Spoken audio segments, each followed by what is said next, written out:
কৃষ্ণপুর গ্রামের রাস্তার এক কোণে একটা পুরনো চায়ের দোকান। সন্ধ্যা পেরিয়ে গেছে, আকাশ কালো মেঘে ছেয়ে আছে।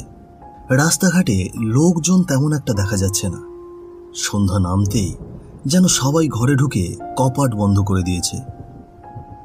চায়ের দোকানের সামনের ছাউনির নিচে বেঞ্চিতে বসে আছে তিনজন, হেমন্ত, হরি আর পচা।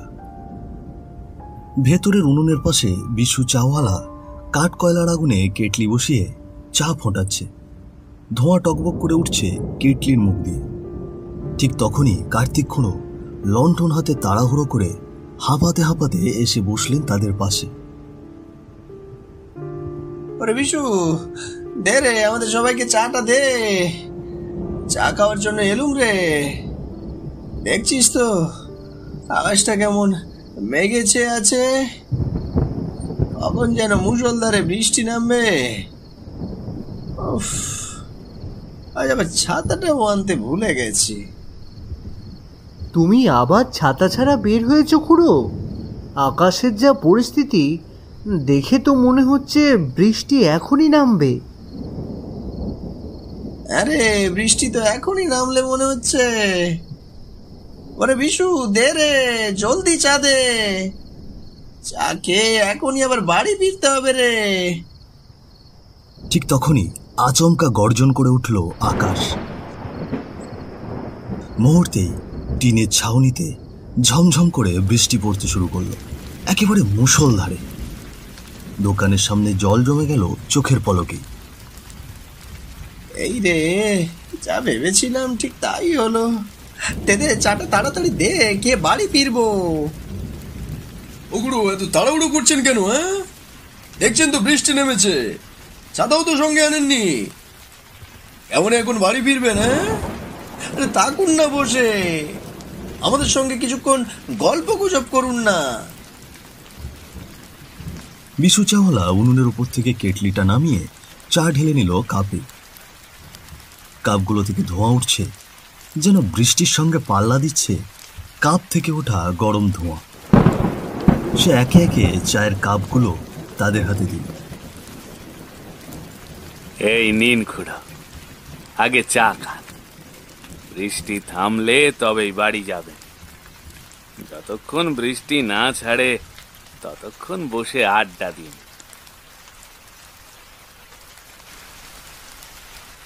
চারিদিকে শুধু বৃষ্টির ঝমঝম শব্দ আর মাঝে মাঝে ব্যাঙের গ্যাঙর গ্যাঙরটা।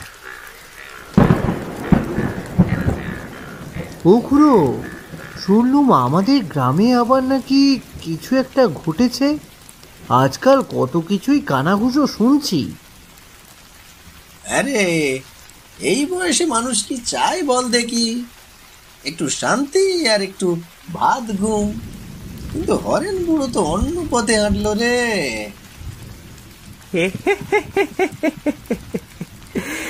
আরে খুড়ো, আপনিও বলছেন? আমিও তো শুনলুম উনি নাকি আবার বিয়ে করেছে এই বুড়ো বয়সে। হায় রে প্রেম! আর কেবল বিয়ে, শুনলুম পাত্রী নাকি মেয়ের বয়সী। এখন তো লোকেই বলে বউ এসে হরেন কাকাকে দুধ বাঁধে গিয়ে দেয়, আর উনি দাঁত খুঁজে বেড়ান।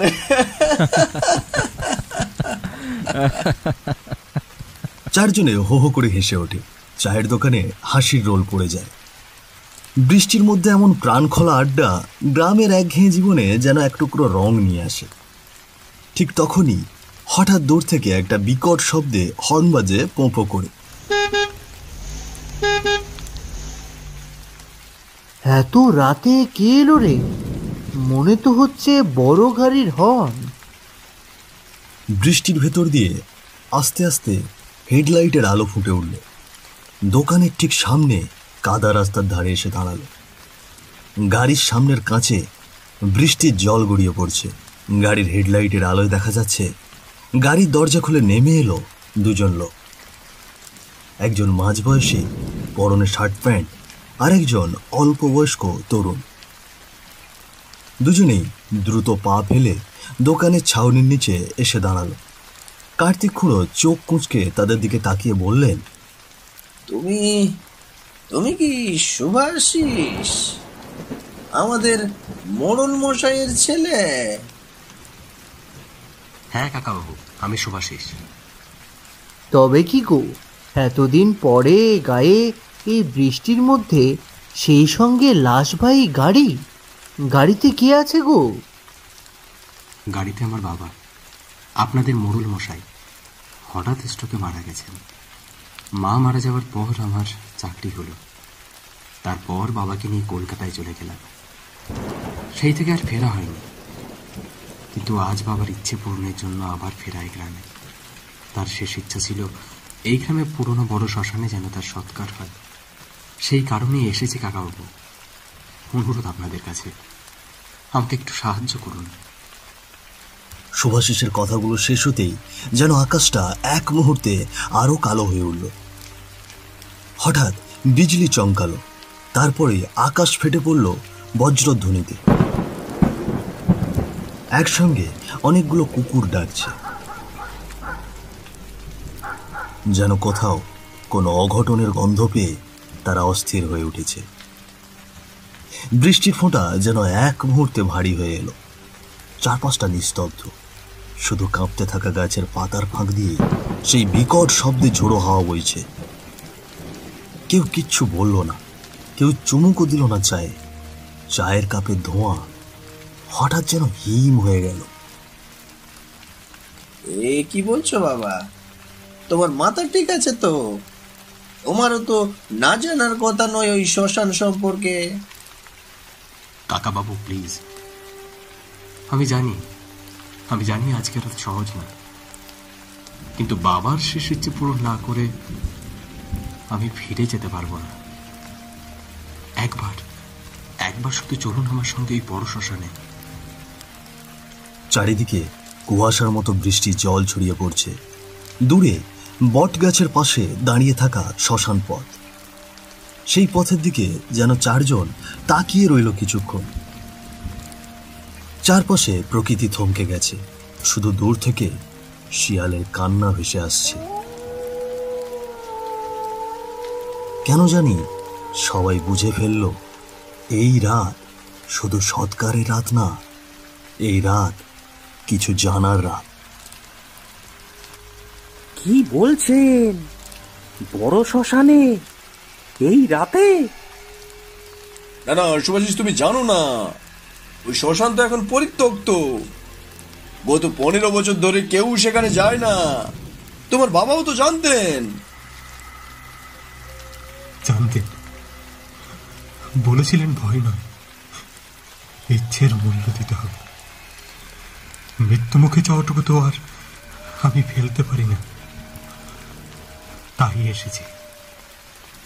ঠিক তখনই যেন দূরের বাঁশ বনের ফাঁক থেকে উঠে এলো একটা দীর্ঘ কাঁপন ধরানো শিয়ালের ডাক।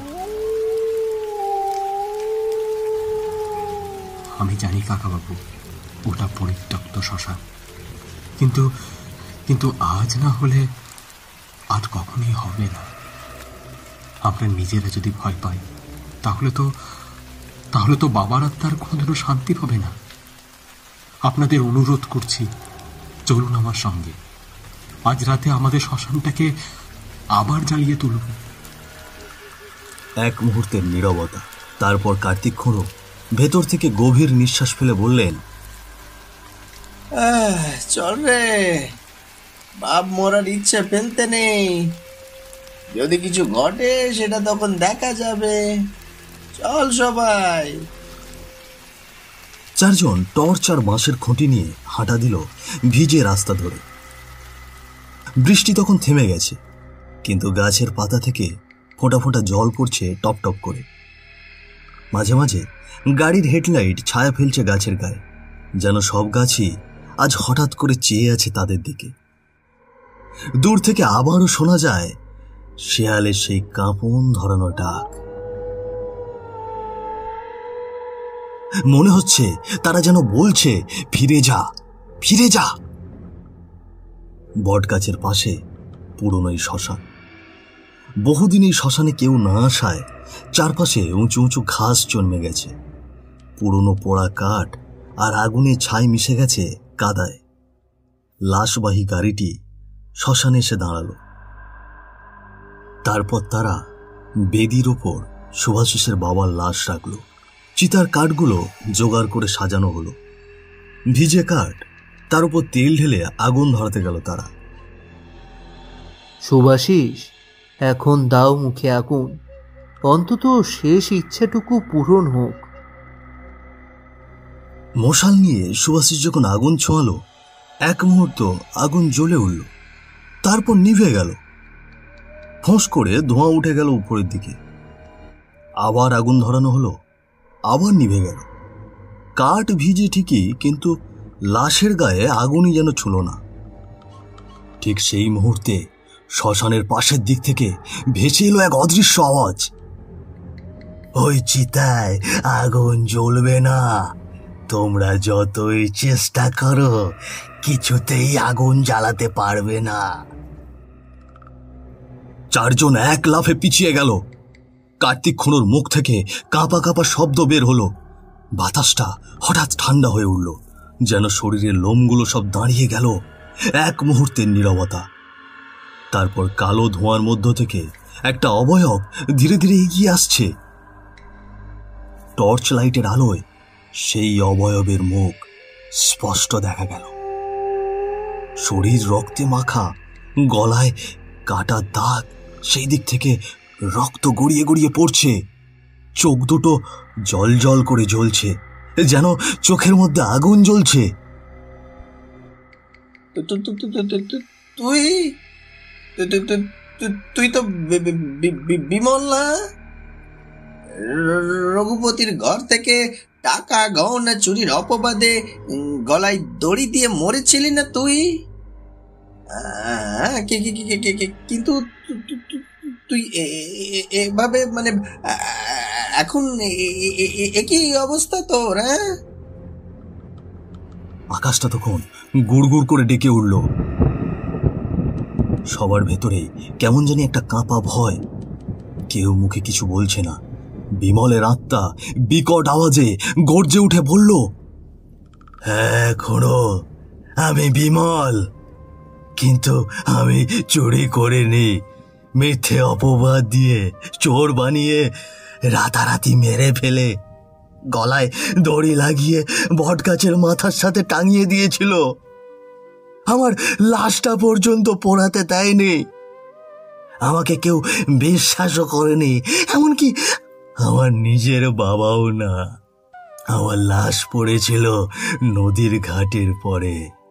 বাবা একা নিয়ে গিয়ে গঙ্গার ধারে পড়িয়েছিল। গায়ের এই শ্মশানে তো আমার অস্তিত্বও ঢুকতে দেয়নি, তাই আমি ওকে এখানে ঢুকতে দেব না। ওর লাশ এখানে পচে যাবে, চিতা জ্বলবে না, আগুন ধরবে না। আমি ওকে ক্ষমা করব না, কিছুতেই না। কিন্তু এত রাগ, এত অভিশাপ কেন মোড়লের ওপরে? কেন বিমল? তোমরা জানতে চাও এই অত্যাচারী মোড়ল কি করেছিল আমার সঙ্গে? আমি তো শুধু তার... আচ্ছা শোনো তাহলে। রাত প্রায় 8টা। বাইরে মুষলধারে বৃষ্টি পড়ছে। ঘরে একটা কুপি বাতি নিভু নিভু করে জ্বলছে। ঘরের ভেতর দাঁড়িয়ে বিমলের বাবা দীর্ঘ চোখে ছেলের দিকে তাকিয়ে। তুই এটা করলি কি করে বিমল? তুই কি আমার সন্তান? আমি গরিব, ঠিক আছে, কিন্তু আমার সারা জীবন সততার, কারো জিনিস কখনো ছুঁইনি। আর তুই চুরি করলি? না বাবা, আমি কিছু করিনি। আমি তোমারই ছেলে। তুমি যেভাবে সৎ থেকেছ আমিও তাই শিখেছি। আমার একটাই অপরাধ বাবা, আমি মোড়লের মেয়েকে ভালোবাসি, আর এই কারণে মোড়ল আমাকে অপবাদ দিয়েছে। এই চুরিটা আমি করিনি। আমি প্রমাণ করব। আমি আমি আমি প্রমাণ করে দেব। আমি এখনই যাচ্ছি মোড়লের কাছে। যদি প্রমাণ না করতে পারি এই মুখ আমি তোমাকে আর দেখাবো না, এই বলে রাখলুম। বিমল চোখে অশ্রু নিয়ে ঘর থেকে বেরিয়ে গেল। বৃষ্টির জলে তার গা ভিজেছে, কিন্তু সে থামছে না, পা ফেলছে দৃঢ়ভাবে, এক দৃষ্টিতে হাঁটছে মোড়লের বাড়ির দিকে। মোড়ল মশাই, মোড়ল মশাই, আপনি জানেন আমি চুরি করিনি। আপনি জানেন আমি আপনার মেয়েকে ভালোবাসি। কেন এই অপবাদ আমার ঘাড়ে চাপালেন? আমার দোষ কি? তুই কি অপরাধ করেছিস জানিস? তুই বেটা বামন হয়ে আকাশের চাঁদ ছুঁতে চাস? তোর সাহস তো মন্দ না যে তুই আমার মেয়ের দিকে তাকাস। তোর মতো গরিবের সাথে কি আমার মেয়েকে মানায়? আমার মেয়ের একদিনের খরচও কি তুই চালাতে পারবি? হ্যাঁ, নিজের পেটের ভাত জোগাতে জোগাতেই ঘাম ছুটে যায়। যা বলছি মন দিয়ে শোন, এখনো সময় আছে। নিজের ভালো চাস তো এই গ্রাম ছেড়ে চলে যা, আর ভুলে যা, সব কিছু ভুলে যা। না মোড়ল মশাই, আমি পালাবো না। আমি চুরি করিনি, এ কথা আপনি ভালো করেই জানেন, আর আমিও জানি। আমরা গরিব হতে পারি, আমার বাবার সততার শিক্ষা আছে আমার মধ্যে। আর বলছেন ভালোবাসার কথা? ভালোবাসা কোনো অপরাধ নয়। আমি আপনার মেয়েকে ভালোবাসি, আর আপনার মেয়েও আমাকে ভালোবাসে। আর আপনি বলছেন আমি এই গ্রাম ছেড়ে চলে যাব? আমি যতদিন নিজেকে নির্দোষ প্রমাণ করতে না পারবো ততদিন আমি এই গ্রাম ছেড়ে কোথাও যাব না। আর আপনার মেয়েকেই আমি বিয়ে করব। তোকে তো আমি এত সহজে ছাড়বো না। তুই যদি গ্রাম ছেড়ে না যাস তাহলে এই চুরির অপবাদ তো সবে শুরু হয়েছে। এরপরে কিন্তু নিজের জীবনটাকেও হারাতে হবে, আমি বলে দিলাম। মোড়ল মশাই, আমি ভালোবেসেছি পালানোর জন্য নয়, আমি নিজেকে নির্দোষ প্রমাণও করব, আর আপনার মেয়েকে বিয়েও করব। আপনি আমার কিছুই করতে পারবেন না। বিমলের কথায় মোড়ল মশাই ভীষণভাবে রেগে গেলেন, আর চিৎকার করে লোকজন ডাকতে শুরু করলেন। ওরে শ্যামা, কালু, কোথায় তোরা? আরে এইদিকে আয়, ধর ধর ধর শালাকে ধর। বিমলের কণ্ঠে তখন কষ্ট ছিল, ছিল কান্না, ছিল এক নির্দোষ প্রাণের আর্তনাদ। তার কথায় মুহূর্তে স্তব্ধ হয়ে গেল চারপাশ। শ্মশান ঘাটে আসা লোকগুলো সবার চোখে জল টলমল করে উঠল। কেউ কিছু বলতে পারল না, শুধু বিমলের মুখের দিকে ফ্যাল ফ্যাল করে তাকিয়ে রইল। বৃষ্টি থেমে গেছে অনেকক্ষণ, তবু গাছের পাতার কোণা দিয়ে টুপ টুপ করে পড়ছে জল। মনে হচ্ছে প্রকৃতিও কান্না থামাতে পারছে না। হঠাৎ আকাশ জুড়ে এক ভয়ানক গর্জন, গোড় গোড় গোড় গোড় করে। মনে হলো আকাশ নিজেও কেঁদে উঠল বিমলের কষ্টে। চারপাশে একটা শীতল শোকের ছায়া নেমে এলো। তারা বুঝল আজকের রাত শুধু মোড়লের শেষ কাজের রাত নয়, এক আত্মার আরতির বিচার চাওয়ার রাত। বিমলের অস্ফুট কণ্ঠ এখনো কানে বাজছে। আমি ভালোবেসেছিলাম, আমি চোর নই, আমি পালাবো না। না, দয়া করো, আমার বাবা ভুল করেছেন। তোমার সঙ্গে ভারী অন্যায় হয়েছে। তোমার কথা শুনে আমি বুঝতে পেরেছি আমার বাবা তোমার সঙ্গে বড় অন্যায় করেছেন। কিন্তু আজ তার মৃত্যু দিনে তার শেষ ইচ্ছেটুকু রাখার সুযোগ দাও। তুমি আমাকে শাস্তি দাও, কিন্তু দয়া করে এই লাশটাকে শান্তি দাও। চারপাশ নীরব, শুধু আকাশে মেঘ গড়গড় করছে। হঠাৎ করে একটা বজ্রপাত পড়ল বিকট শব্দে। সেই শব্দটা যেন সবার বুকের ভেতর একটা কম্পন সৃষ্টি করল। সেখানে সবার চোখে জল টলমল করে। কার্তিক খুঁড়ো হালকা গলায় ফিসফিস করে বললেন, ভালোবাসা যদি পাপ হয় তবে দুনিয়ার সব পুণ্য বৃথা। না, আমি ওকে ক্ষমা করব না। এই চিতায় আগুন জ্বলবে না, এই লাশ এখানেই পচে যাবে। ভালোবাসা আমাকে পেতে দেয়নি, আমাকে মিথ্যে অপবাদ দিয়ে মারলো। শুধু ভালোবাসার কারণে কেড়ে নিয়েছে আমার সম্মান, আমার জীবন, আমার আমার অস্তিত্ব। এই লাশ এখানেই থাকবে, এই শ্মশানে, এই অভিশপ্ত জমিতে। ভালোবাসা, ভালোবাসা এটা কোনো পাপ নয়। ভালোবাসা ভগবানের দান। এতে নেই জাত, নেই অর্থ, নেই ক্ষমতা। তবুই সমাজ সেই শুদ্ধ অনুভূতিকে কাদায় গড়াগড়ি দেয়। বিমল ভালোবেসেছিল, তার ভুল একটাই, সে গরিব ছিল, আর এই সমাজ তা মেনে নিতে পারে। আজকে রাত বলছে, ভালোবাসা যখন মরে যায়, বঞ্চিত হয়, তখন জন্ম নেয় এক পিশাচ, এক অভিশপ্ত আত্মায়। ভালোবাসাকে রুখে দিয়ে কেউই চিরদিন ক্ষমতাবান থাকে না। একটি মিথ্যে অপবাদ, একটি অন্যায় মৃত্যু হয়ে ওঠে যুগ যুগের ভয়ঙ্কর প্রতিশোধের কাহিনী। ভালোবাসা কখনো ক্ষমা চায় না। ভালোবাসা শুধু চায় একটু জায়গা, একটু সম্মান, আর এক টুকরো শান্তি। আজ তা কেবল সমাজের কাঁটাতারে বিদ্ধ। এই সমাজ আজও ভালোবাসার মূল্য বিচার করে। কে কত বড়লোক, কে কোন ঘরের, কে কত যোগ্য।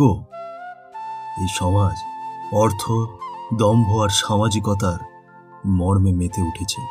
তাদের কাছে প্রকৃত ভালোবাসার কোনো দামই নেই। যেখানে হৃদয় দিয়ে মাপা উচিত ছিল, সেখানে তারা তোলে গন্ডাদরে মাপার পাল্লা।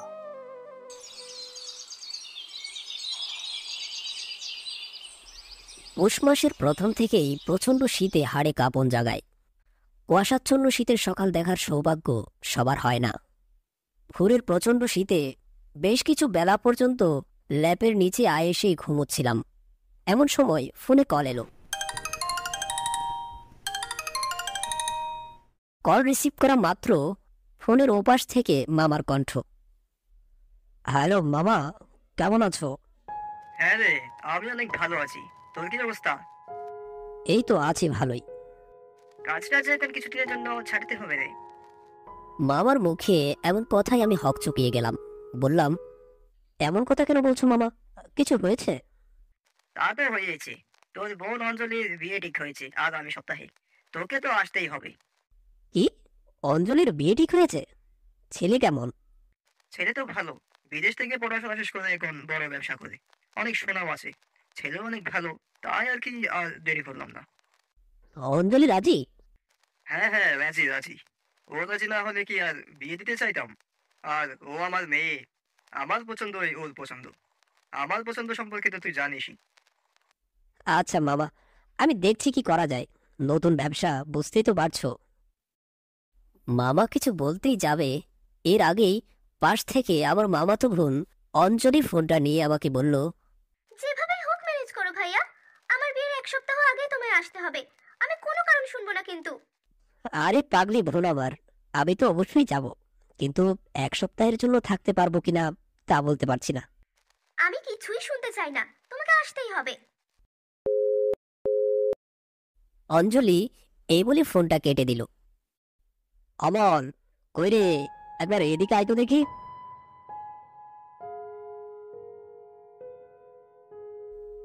আগে বলুন দাদা, কিছু লাগবে? না না, কিছু লাগবে না।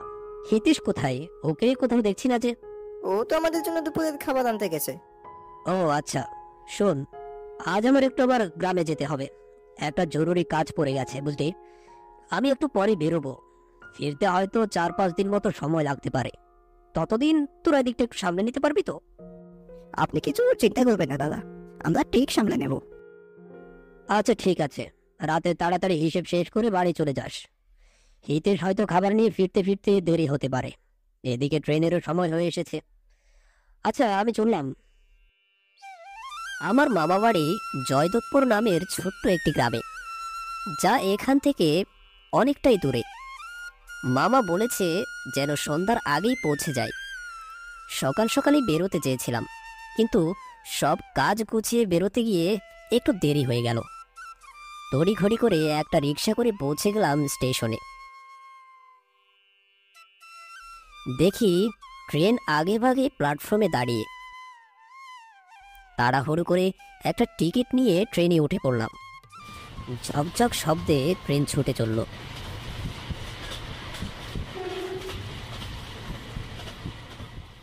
প্রায় সন্ধে 6টা এসে পৌঁছলাম জয়দেবপুর স্টেশনে।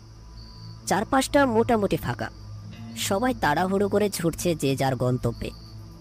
আশেপাশে কোনো রিক্সা বা ভ্যানের দেখা মিলল না।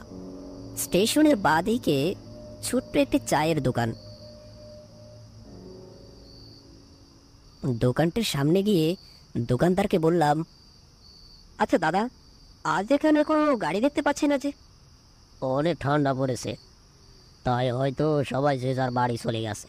তারপরও সামনের রাস্তার পাশে গিয়ে একটু দাঁড়িয়ে দেখুন, কোনো ভ্যান বা রিক্সা কিছু একটা ঠিক পেয়ে যাবেন। দোকানদারের কথায় আমি রাস্তার পাশে এসে দাঁড়ালাম। সন্ধে নামতেই বাতাসে কমে গেছে আর্দ্রতা। প্রকৃতিতে এখন শীতের আমেজ। সকাল সন্ধ্যা কুয়াশার চাদরে মুড়ে দিচ্ছে চারপাশটা। এখানে এসে পৌঁছতে পৌঁছতে অনেক দেরি করে ফেলেছি। মামা হয়তো এজন্যই বলেছিল সন্ধ্যার আগে আগেই পৌঁছে যেতে। বলতে বলতে দেখতে পেলাম সামনে থেকে একটা ভ্যান এইদিকে আসছে। ভ্যানওয়ালার চেহারা ঠিক দেখা যাচ্ছিল না, পুরো শরীর চাদরে ঢাকা। কিন্তু তাকে দেখে কিছুটা অদ্ভুত মনে হলো। ওর চোখগুলো লাল হয়ে আছে। কি করব কিছু বুঝতে পারছি না। এখন এই ভ্যানে করে না গেলে পরে আর কোনো ভ্যান পাবো কিনা জানি না। এদিকে সন্ধ্যাও হয়ে গেছে। কোনো উপায় না পেয়ে লোকটার কাছে গিয়ে বললাম, এই যে ভাই, যাবেন?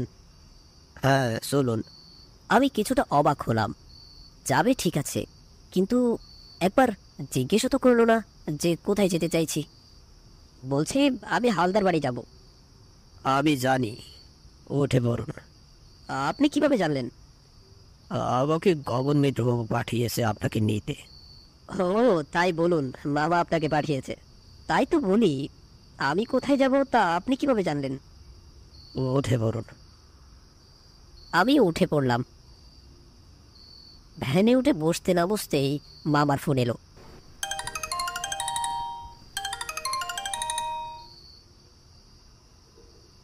কি রে সুমন্ত, গাড়ি পেয়েছিস? হ্যাঁ মামা, তোমার পাঠানো ভ্যানেই আসছি।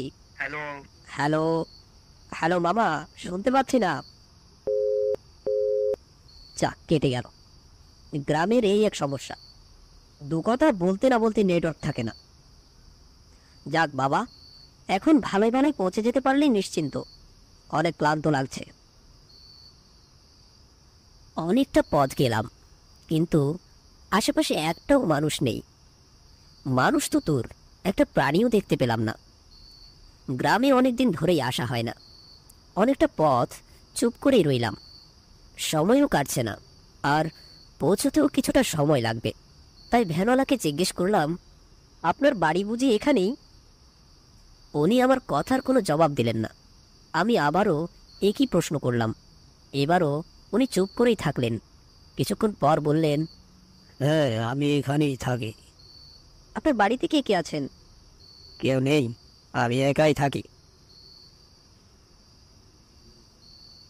ভ্যানওয়ালার কণ্ঠটা অনেক গম্ভীর। আমি আর কথা বাড়ালাম না। ভাবলাম আমার সাথে কথা বলতে হয়তো ওনার ভালো লাগছে না, তাই চুপ করেই রইলাম।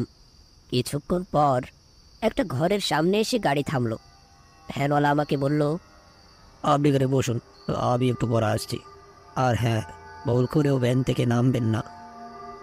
আরে এই মাঝ রাস্তায় ভ্যান দাঁড় করে আপনি কোথায় যাচ্ছেন? উনি আমার কথার কোনো জবাব দিলেন না। আমি কিছু বলতেই যাব, তার আগেই উনি সে ঘরে ঢুকে পড়লেন। এই ভ্যান চালককে প্রথম থেকেই আমার কেমন যেন অদ্ভুত লাগছে। মামা এ কাকে পাঠালো আমাকে নিতে, আর উনি হঠাৎ গাড়ি থামিয়ে এই ঘরেই বা কেন ঢুকে পড়ল? ভ্যানওয়ালা চলে যাওয়ার পর আমি কিছুক্ষণ গাড়িতেই বসে রইলাম। একটু একটু ভয়ও করছিল। আমি ভ্যান থেকে নেমে সে বাড়ির সামনে গেলাম। বাড়িটা দেখে মনে হলো না এখানে কেউ থাকতে পারে।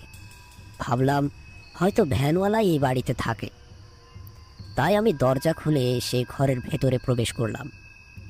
দরজা খুলতেই একটা লম্বা গলি, তার দুপাশে দুটো ঘর। আমি ডান দিকের ঘরটাতে প্রবেশ করলাম।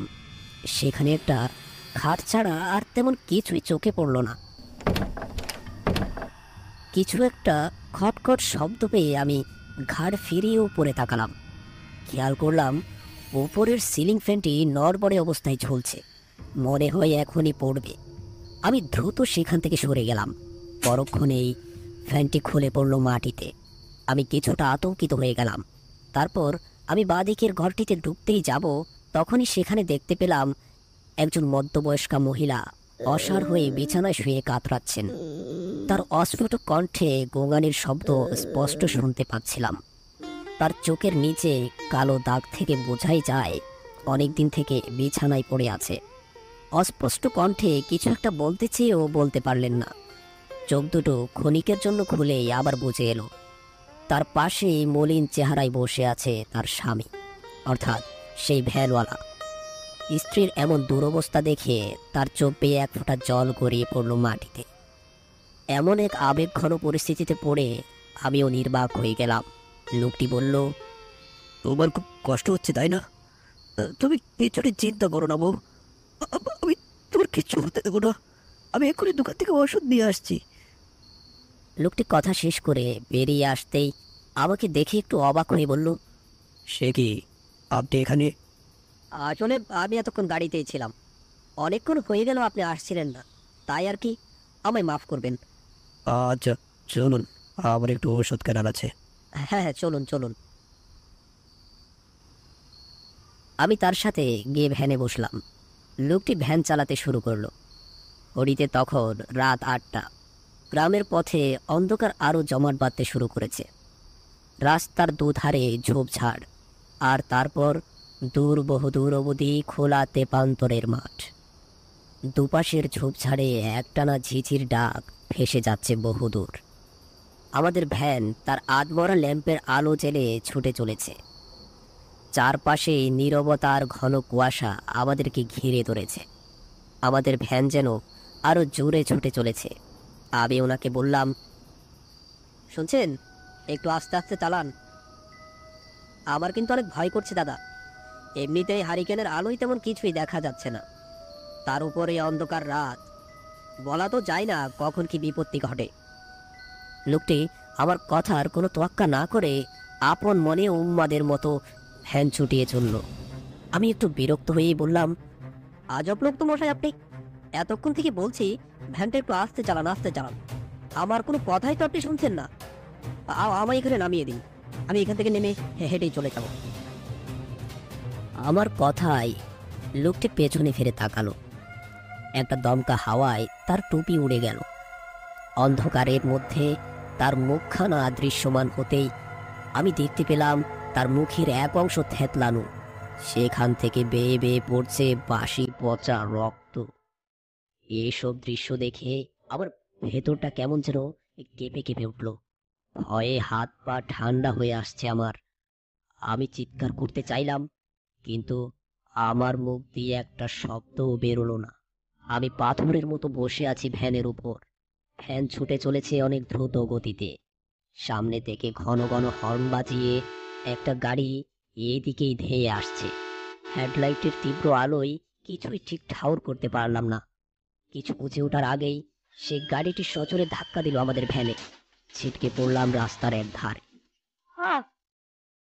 মুহূর্তেই চারপাশটা ঝাপসা হয়ে এলো।